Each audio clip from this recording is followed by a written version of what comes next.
Al debatir el exhorto de la Comisión Permanente a la Cámara de Diputados para ampliar el diálogo sobre las reformas constitucionales, en especial la reforma al Poder Judicial, la narcosenadora del narco-PRI, Beatriz La Dinosauria Paredes, expresó con su acostumbrada demagogia que es indispensable que la reforma garantice la independencia y autonomía del Poder Judicial, su neutralidad, profesionalismo y eficacia en el tratamiento de los asuntos, así como el respeto de las condiciones laborales de quienes han hecho posible su funcionamiento, según sus delirios fantasiosos, donde ese poder es el castillo de la pureza.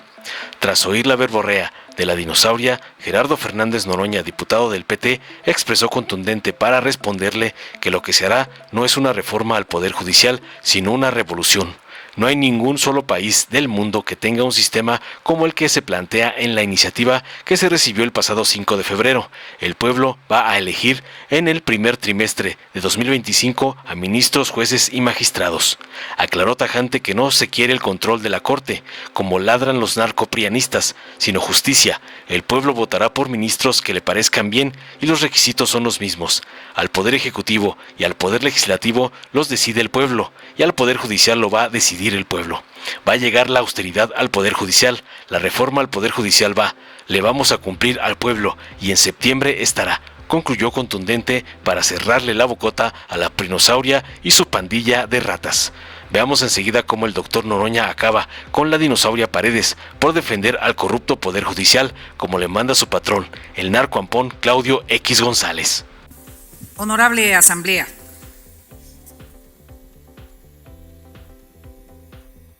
el esfuerzo de consultas amplias sobre la legislación que analiza el Congreso de la Unión es una expresión de la evolución del sistema de democracia representativa que forma parte de la transición democrática en nuestro país. Es una de las vertientes de la democracia participativa en el Poder Legislativo, así como lo es el referéndum y otros mecanismos.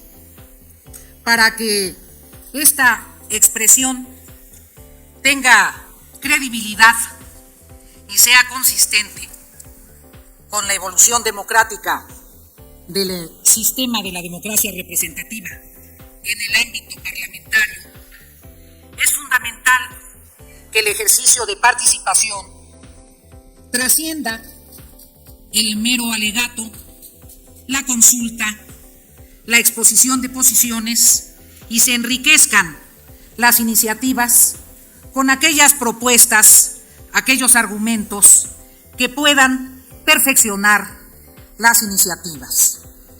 Por eso me parece pertinente, además de que votaremos a favor del dictamen que se nos consulta, que haya posteriormente un análisis de cómo consolidar estos mecanismos y que se revise en la legislación interna de nuestro Parlamento si se establece que sean vinculatorios los resultados de las consultas, si se establece que después de las consultas las comisiones encargadas de llevarlas a cabo presenten las conclusiones de las mismas y generen una serie de recomendaciones a las comisiones ordinarias dictaminadoras para que sean vinculatorias las recomendaciones que hayan alcanzado consensos.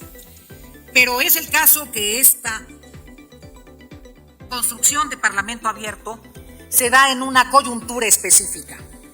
El final de una administración gubernamental, la del presidente Andrés Manuel López Obrador, y el inicio de una nueva administración, la de la primera mujer presidenta en la historia de México, la doctora Claudia Sheinbaum. Entonces hay una connotación de carácter político. Si la continuidad, que es natural en la coexistencia de miembros de un mismo movimiento político, no afectará la necesaria autonomía de quien será quien represente una nueva administración pública. Y si el margen de maniobra y de ejercicio en el poder de la nueva presidenta se dará con toda la independencia que requiere el Estado mexicano para su renovación. Creo que también eso está en juego en la valoración de esta importante reforma. Hay algunos elementos que es importante subrayar para que la nueva legislatura tome en cuenta. ¿Qué es indispensable garantizar ahora que estamos tocando uno de los pilares del Estado Nacional, el Poder Judicial? En primer lugar, su independencia. La reforma tiene que garantizar su independencia, su autonomía plena de no solo los poderes políticos, desde luego el Ejecutivo y el Legislativo, sino sobre todo de los poderes fácticos, muy claramente del crimen organizado. En segundo lugar, su neutralidad con el soporte del conocimiento jurídico, su profesionalismo, su eficacia, y eso supone la agilidad en el tratamiento de los asuntos y desde luego el respeto a las condiciones laborales de quienes han hecho posible el funcionamiento de ese poder. Tenemos que tener una perspectiva federalista porque somos una república y esperamos ahí que se respete la soberanía de los estados y la realidad de nuestras entidades federativas. Votaremos a favor del dictamen. Gracias. Voy a empezar mi intervención. Muchas gracias, senador presidente. Lo que se va a hacer no es una reforma al Poder Judicial, es una revolución. No hay ni un solo país del mundo que tenga un sistema como el que estamos planteando. En febrero se presentó la reforma y la oposición se burló, la verdad se ha dicho. Pero no va a pasar. Estamos en moratoria constitucional. El Poder Judicial, que tuvo en sus manos la posibilidad de reformarse a sí mismo, dijo: no van a tener nunca 2/3, somos el poder sobre los poderes de la República, pasamos por encima del Ejecutivo, pasamos por encima del Legislativo, pasamos por encima del pueblo, y así seguirá siendo. Tomaron decisiones políticas disfrazadas de decisiones jurídicas. Y se dijo en la pasada sesión que queríamos venganza de ninguna manera, queremos justicia y que nos dejen de robar. Lo que aquí no se dice, cuando se dice que se va a votar a favor pueblo de México, lo que aquí no se dice, y está dicho entre líneas, es: no decidan que el pueblo elija a jueces, magistrados y ministros de la Corte. Porque el pueblo no está preparado, así decían de las mujeres antes de 1953.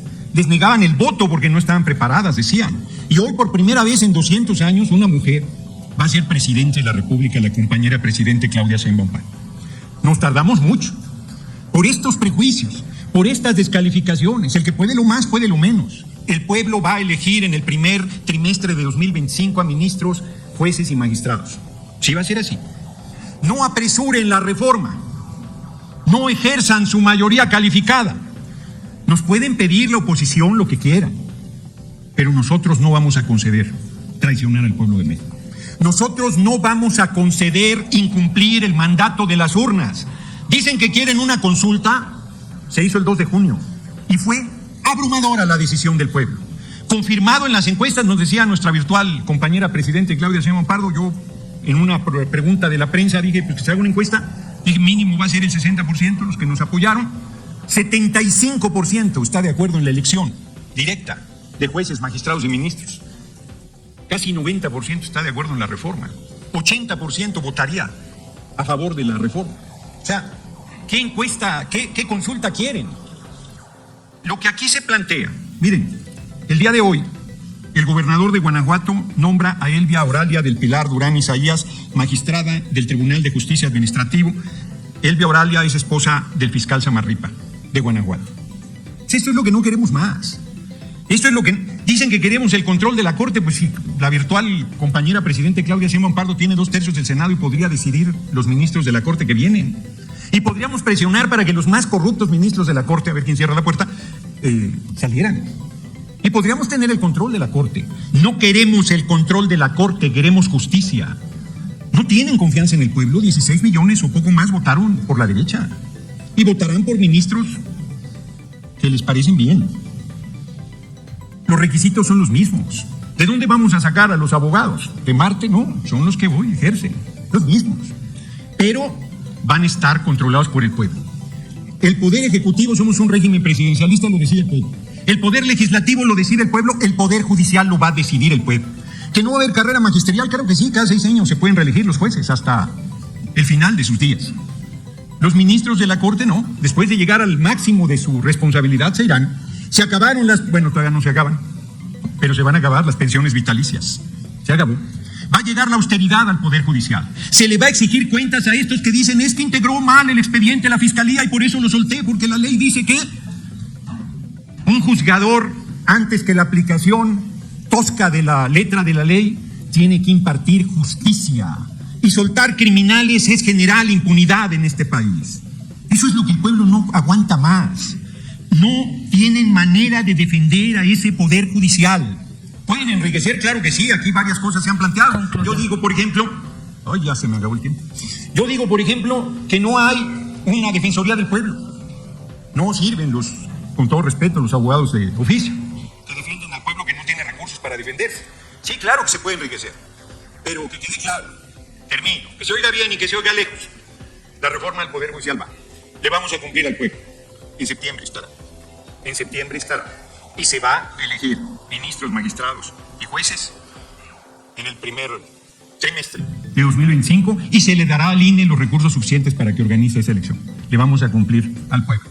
Grande el pueblo de México, larga vida al pueblo de México, y nosotros no tenemos más camino, y con mucha honra lo haremos, que cumplir el compromiso que le hicimos al pueblo para que acudiera a las urnas a respaldarnos. Así será. Dale en me gusta, suscríbete, activa la campanita y compártelo para que más gente lo vea.